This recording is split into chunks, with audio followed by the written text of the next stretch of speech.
Welcome to Sonicwall Video Solutions. My name is Kritika Nakshatri. In this video, we demonstrate how to check peak connections from the command line interface. Every Sonicwall appliance has a maximum connections limit. The maximum number of connections handled by the Sonicwall appliance is recorded as the peak connections. The peak connections may reach maximum connections value if the Sonicwall handles too many connections at any time. When this happens, the firewall will lock by design and no connections will be available anymore. Access to the Sonicwall graphical user interface may also be lost.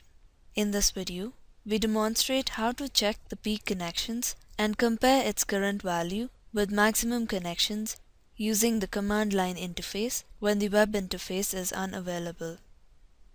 Login using an SSH client. The hostname or IP address needs to be the IP address of the interface.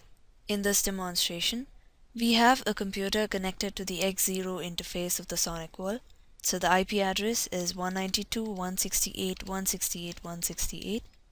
The port number is 22, which is the default port number for SSH, and then we click on Open. Login as needs to be the username. We will be using the administrator user here. So the username is admin and the password.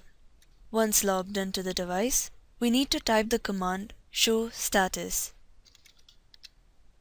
Basic information regarding the status of the device would now be available on the CLI. At the very beginning, you would see the system information including the model number and the firmware version, and then the maximum connections and peak connections. The maximum connections here is 32,000, which is the maximum that the device can handle. The peak connection is now 295. If the peak connection reaches 32,000, we would know that the maximum connections that is going through the Sonicwall has reached the maximum capacity of the device. Current connection is the number of connections going through the device at this point of time, which is 2. In this way, when the Sonicwall web interface is unavailable, we can see the basic status of the device. This brings us to the end of this video on how to check peak connections from command line interface.